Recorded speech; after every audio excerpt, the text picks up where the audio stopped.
Wake your asses up. All right, how we going?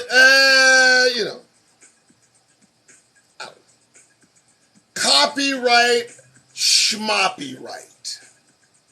I don't care. Do you know why I don't care? I'm going to tell you. I don't care because, well, I got my Folgers. And to top it off, just so you understand, I've also got my Folgers. That one sounded like. All right, Doug Rhodes. What up, everybody? It's the Doug Rhodes Show. Lift up, lift up, lift up. I had this thing right. Hey! New digs. I know you can hear me. All right, how's everybody doing? Doug guys, it is 602, which is also the zip code. How is everyone? Well, tonight. Folks, where have I been? Well,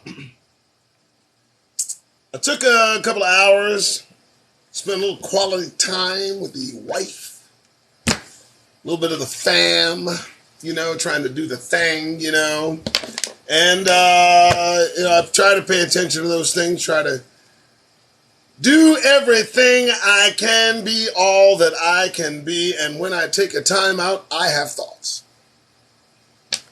And those thoughts can be amazing. Chapped lips. Brothers and sisters, we have chapped lips. We must face this. Anyway. I come up with some stuff that I find, I would say educational is probably a good word. Some shit that might be of interest to you. And so this evening I share with my brothers and sisters. Now listen, for any of you getting your feelings, understand that all that's about to come out of my mouth relates to Hebrews, Negroes, us. So, you don't belong in this conversation. You might get your feelings hurt. Who knows? I thought I did the whole do not disturb thing. It's supposed to work. Who knows? We're going to get into some meat tonight. We're getting deep into the woods.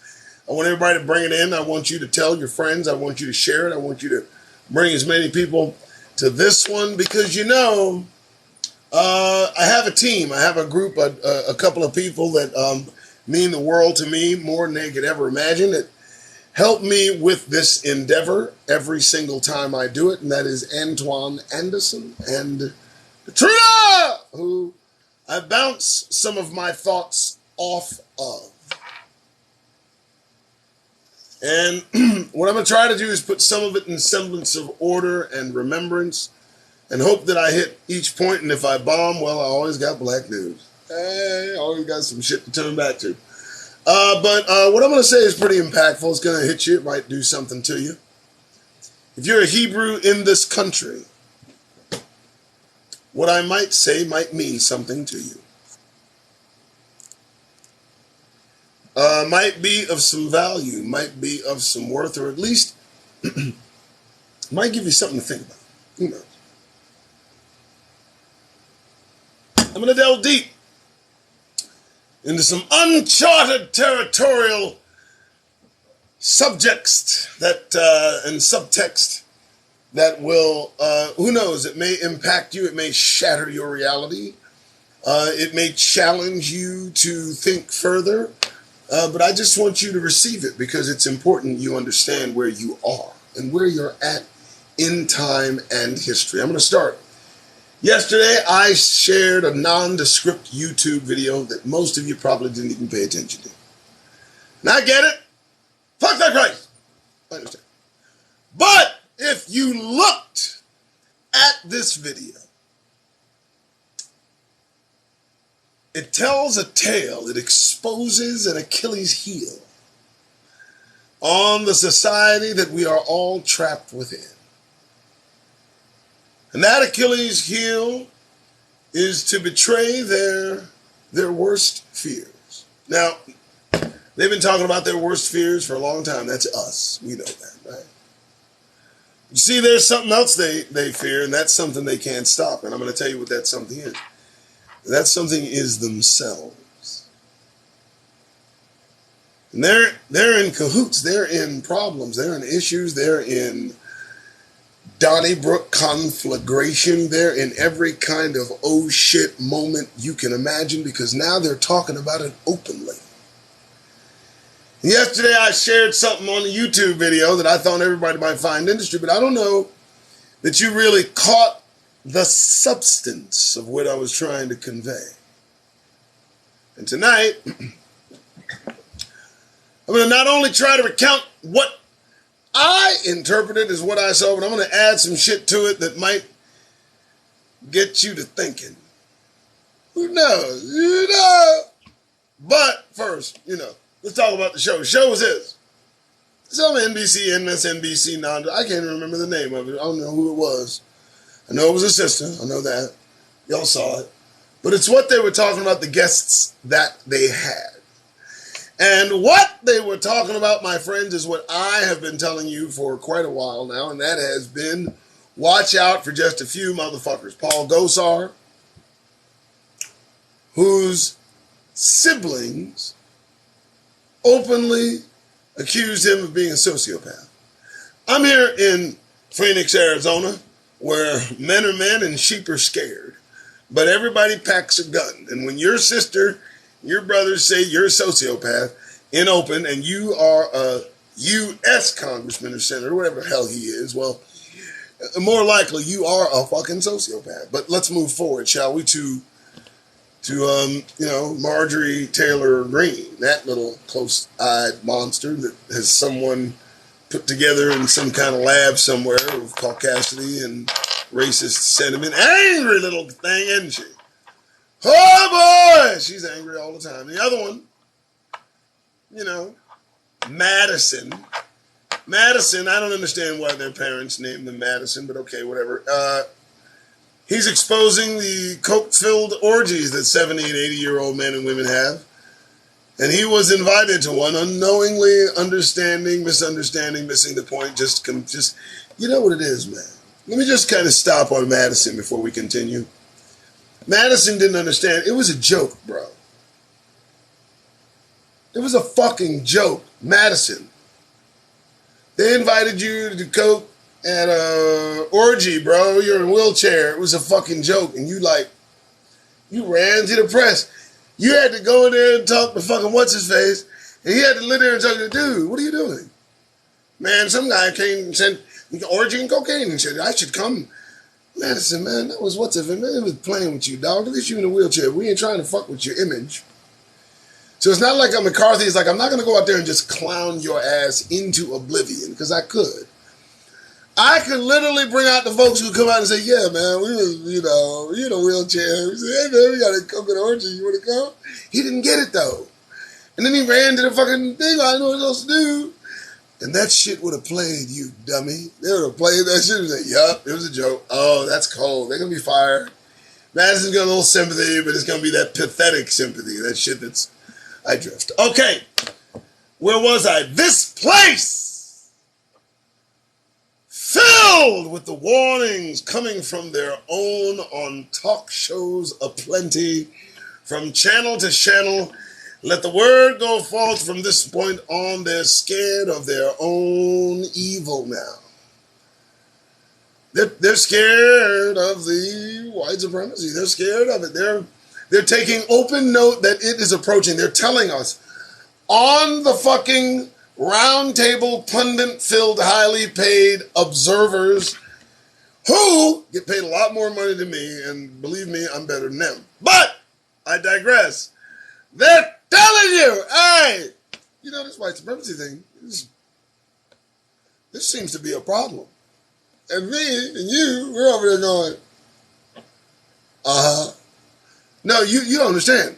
There's a good chance that they could take back the Senate and the House in the midterms And, they got folks like Paul Gosar. They got folks like Bobart. They got Green. They got, these guys go to white nationalist, rallies and shit. They're okay with that shit. And all these right wing people, this is real. And I'm there going, what you gonna do? What? Look over here, motherfucker. I asked you a question. I didn't offer to help. Shit. Not shite. Wolves at the door, are they? Well, you got a problem. And this from internal and external, because Putin, another white guy, I don't know, Putin's a new, you talk to Putin, he took that, but he said to their face, just because I look like you, I don't think like you. But he's another white guy, that's what he say. I feel like I'm being canceled. Putin, did you get a memo? Oh! Wait, don't fucking get in your feelings. Not yet, there's more show. So! Here we go. Here we go. They got a problem. They got a fucking problem. And we all know what it is. Now they're talking about it openly and it's scaring them. It's terrifying them. Now I told you last year they made a trial and they showed their asses when shit went on walls. I told you it was the beginning. I told you first they're all going to get away with it and they are. Boom. Look!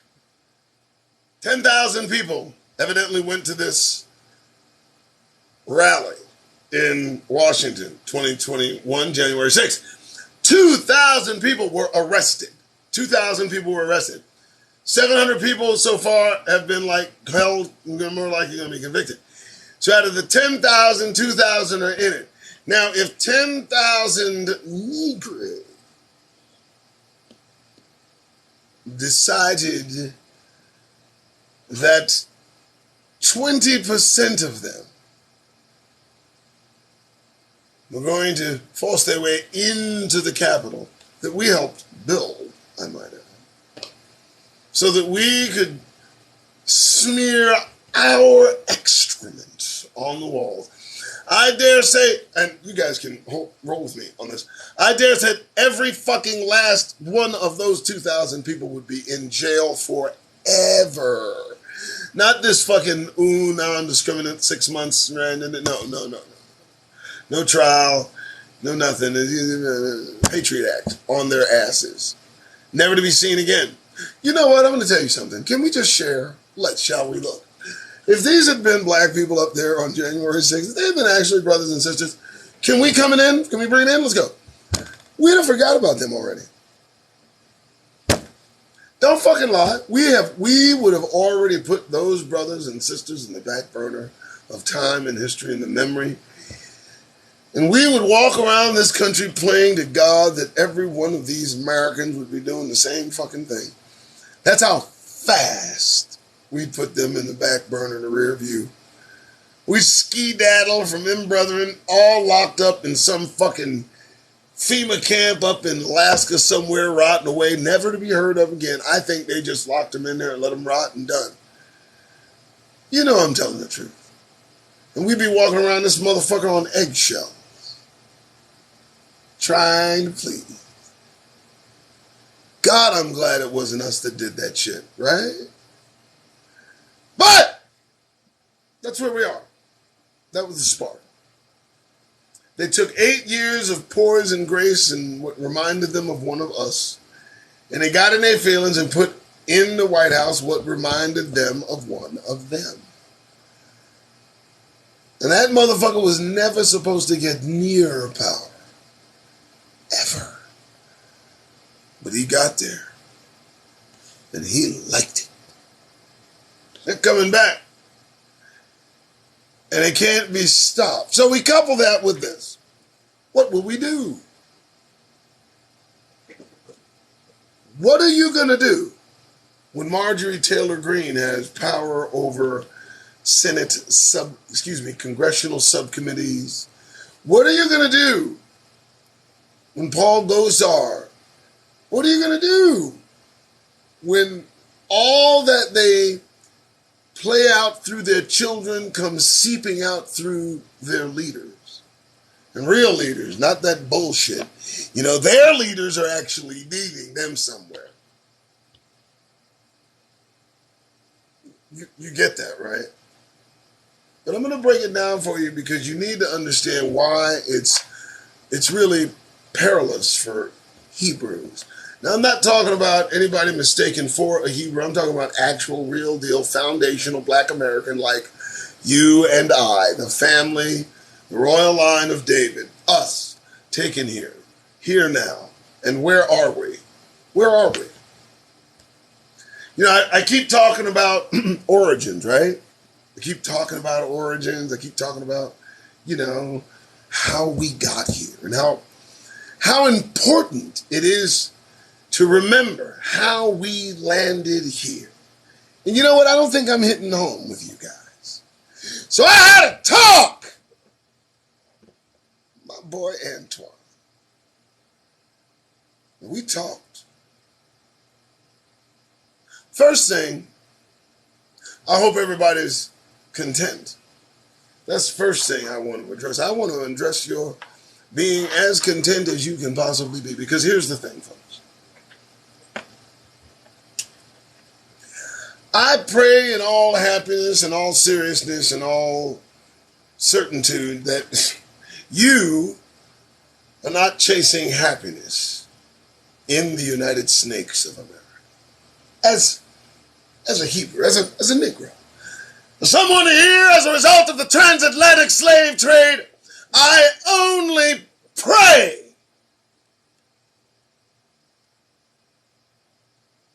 you're not making the futile attempt, somehow chasing after happiness. What the fuck are you doing?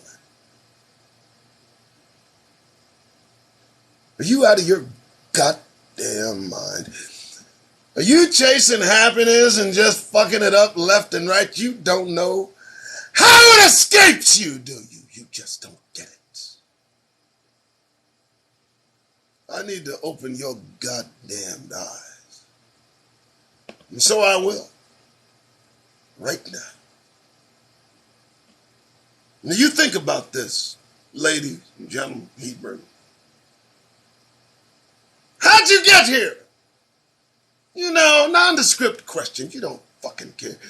You don't care why I'm asking you, do you? You don't. I feel it coming through. I dig it. Well, maybe I should frame it a different way. How about this? You laying in your house, minding your business. You know, you at the crib, chilling, house, wife, kids. Call, you know, video game, TV, y'all chilling, watching, barbecuing, whatnot. It's Monday. You had a good weekend, right? It's April. Let the game begin. Watch the game. You know you watch the game. I watch the game too. North Carolina, right. Yada, yada, yada. You having fun. You and your family come home. And you go to sleep. You lay there, slumbering.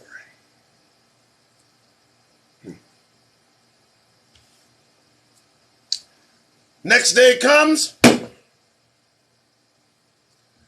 and the shock of your fucking life is a reality too horrible to even imagine. You, your wife, your kids, and everyone you know that is you know, has been clandestinely taken, transported from your safe domicile to thousands of miles away in some god-awful place. Let's call it Yemen.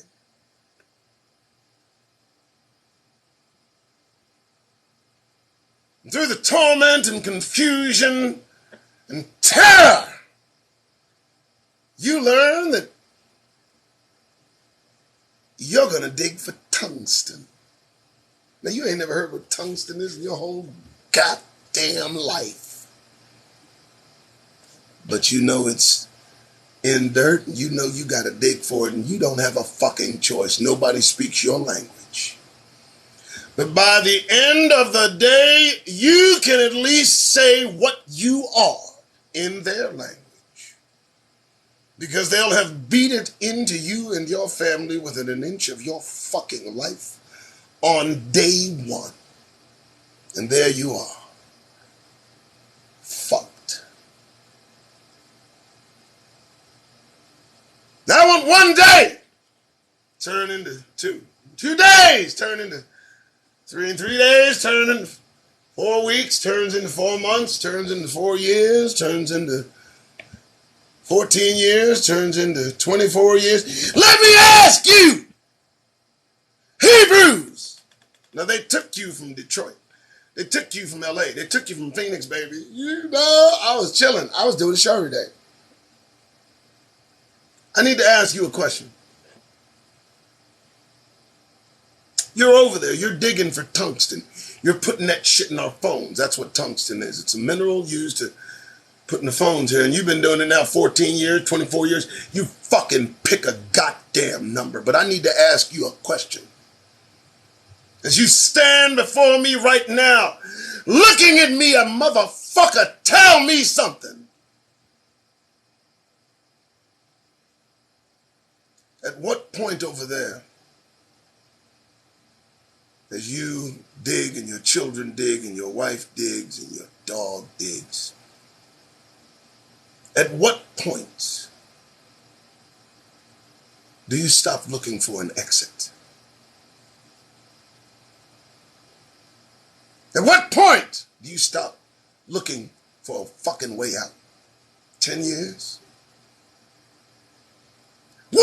When do you stop praying for escape, relief, deliverance?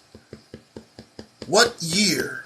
Now, they took you out your goddamn sleep, middle of Detroit, middle of fucking Philly, middle of Phoenix. You remember the spot. You think about it every fucking day. So at what point do you stop plotting to leave?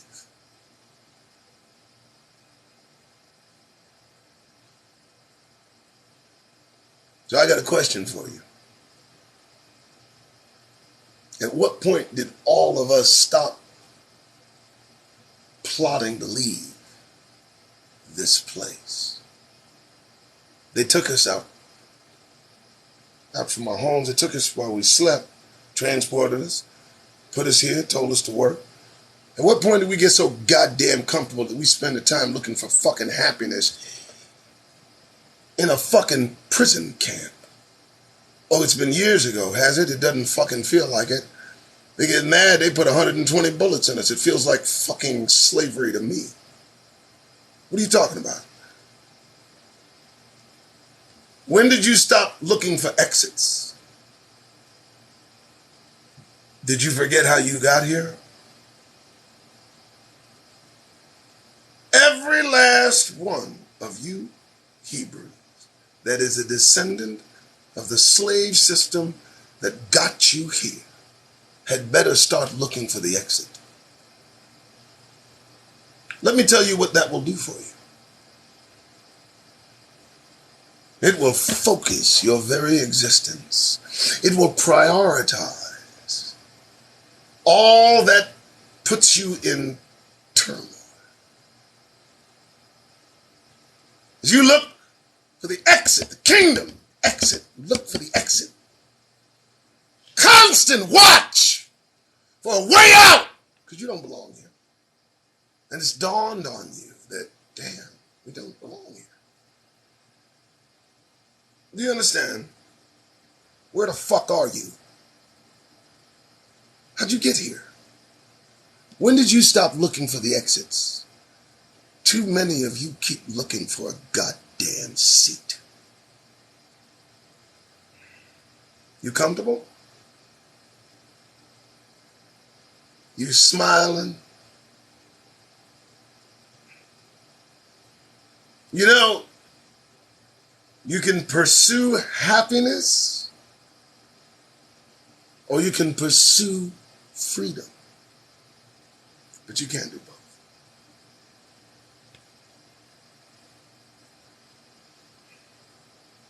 I'm Doug Rice, motherfuckers!